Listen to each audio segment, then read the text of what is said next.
नमस्कार मित्रों, जैसा कि दीनदयाल उपाध्याय गोरखपुर विश्वविद्यालय गोरखपुर के बीएड प्रथम सेमेस्टर और तृतीय सेमेस्टर के मिड टर्म और इंटर्म एग्ज़ाम दोनों होने वाले हैं।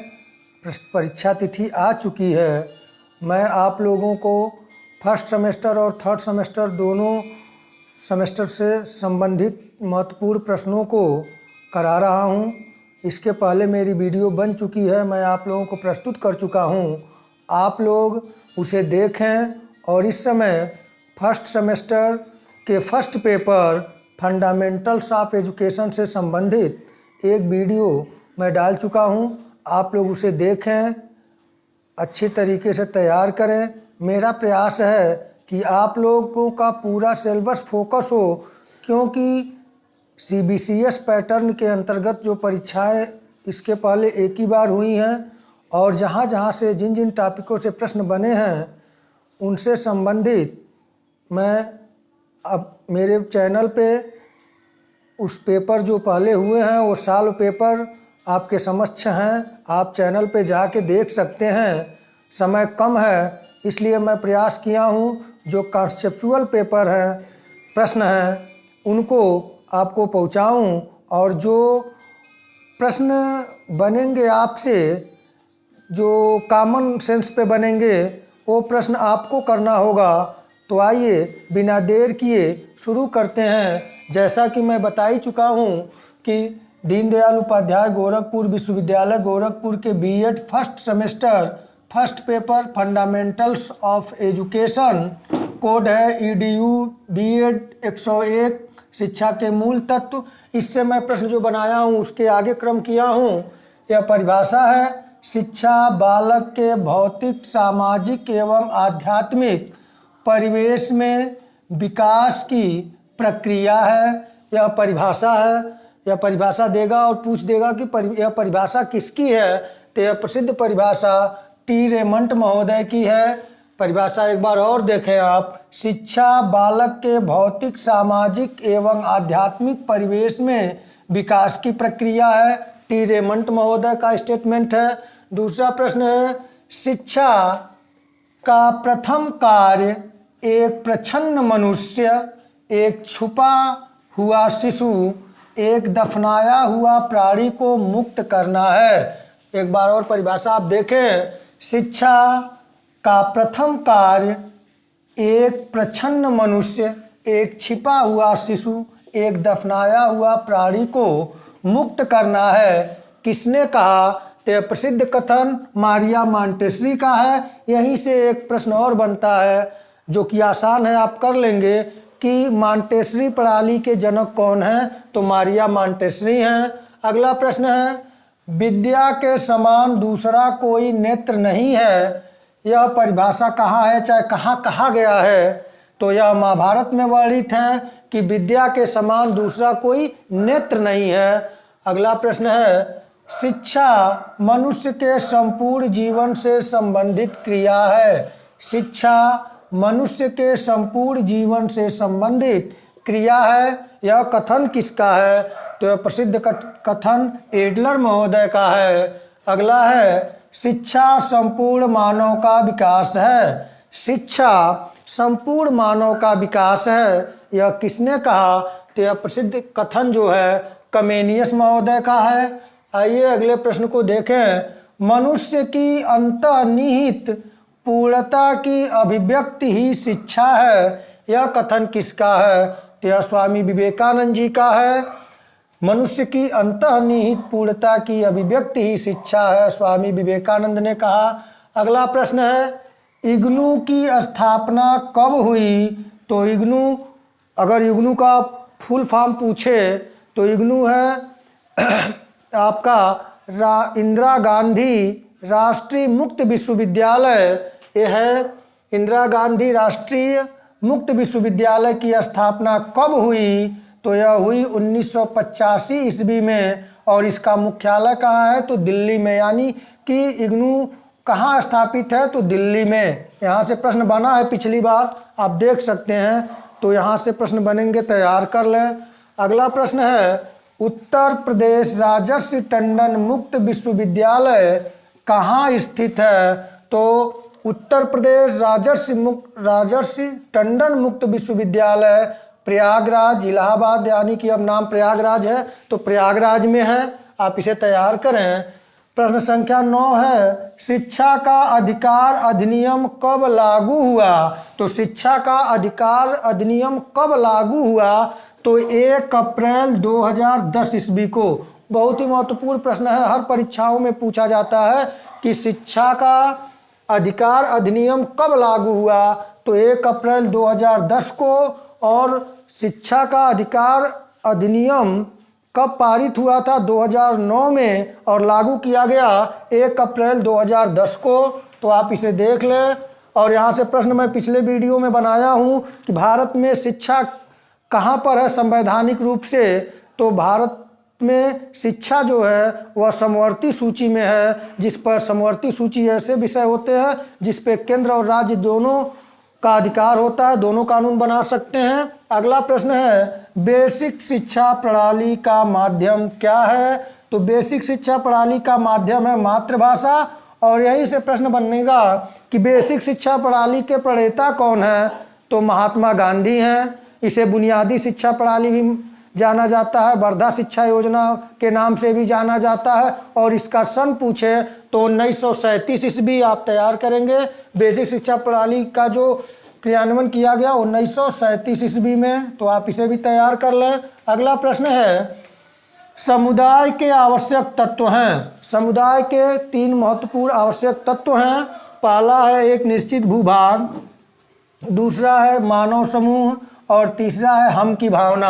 आप इसे तैयार कर लें।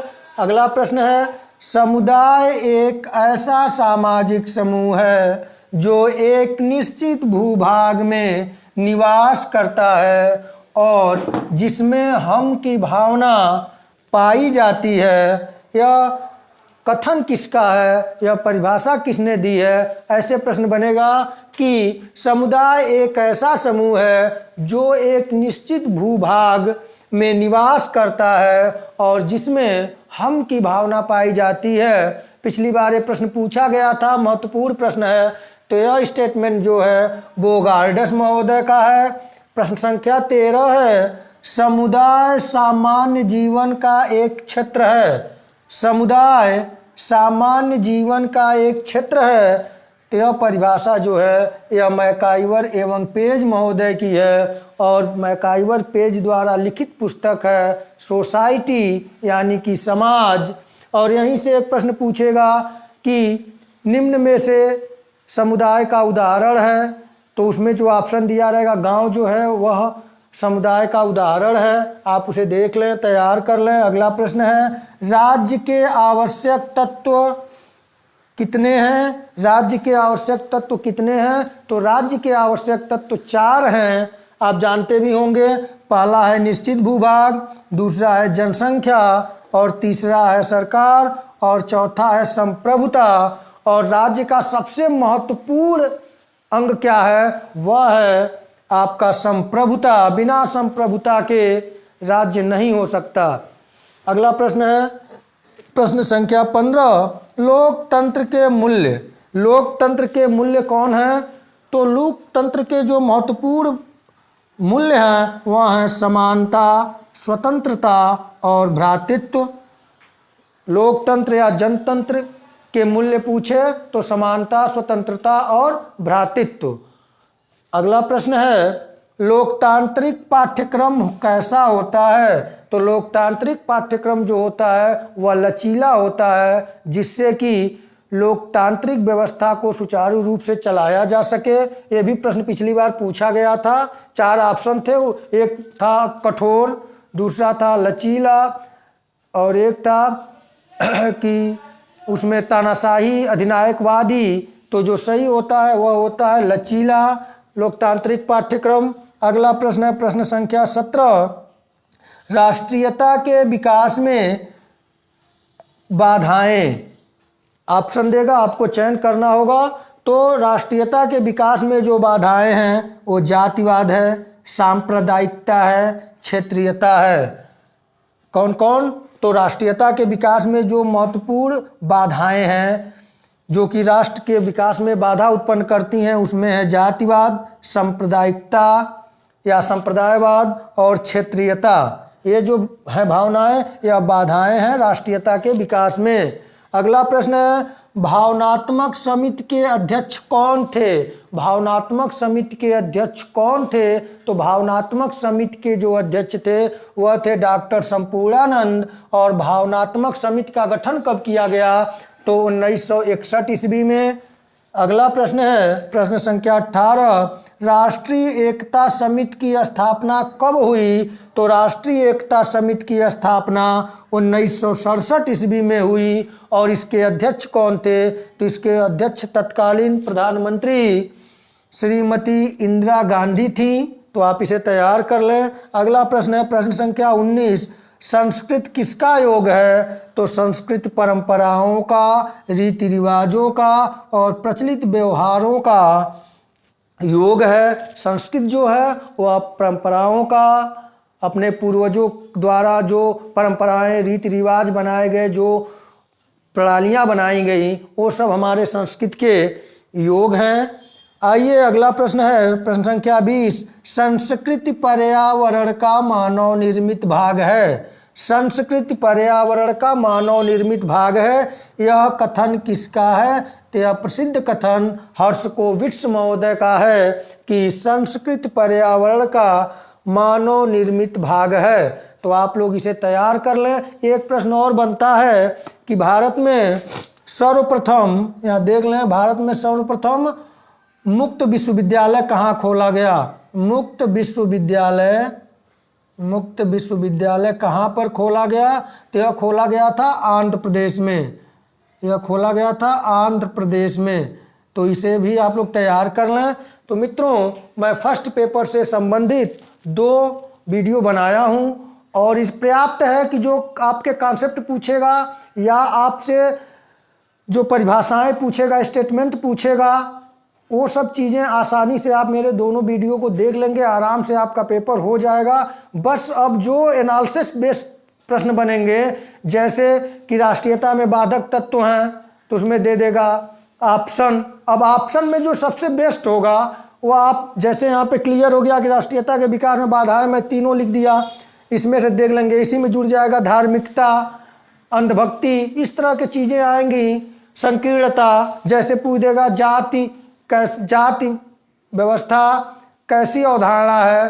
तो संकुचित अवधारणा है। 4 ऑप्शन रहेगा, आपको संकुचित सबसे बेस्ट है, क्योंकि जातिवादी संप्रदाय जो होते हैं बहुत बेहतर नहीं होते, या कहीं न कहीं अपने जाति की बात करते हैं लेकिन अपने ही जाति का शोषण करते हैं और राष्ट्रीयता के विकास में बाधा बनते हैं। ऐसे ऐसे प्रश्न बनेगा जो प्रेजेंट ऑफ माइंड पे कॉमन क्वेश्चन रहेंगे, आप आसानी से कर लेंगे। तो आप लोग इसे तैयार कर लें। स्क्रीनशॉट लेना है तो आप लोग ले लें, और आसानी से तैयार करने वाले प्रश्न हैं, आप देख लें। इसके बाद मैं सेकंड पेपर से संबंधित नॉलेज एंड कैरिकुलम, ज्ञान एवं पाठ्यक्रम से महत्वपूर्ण प्रश्न को लेकर आऊँगा।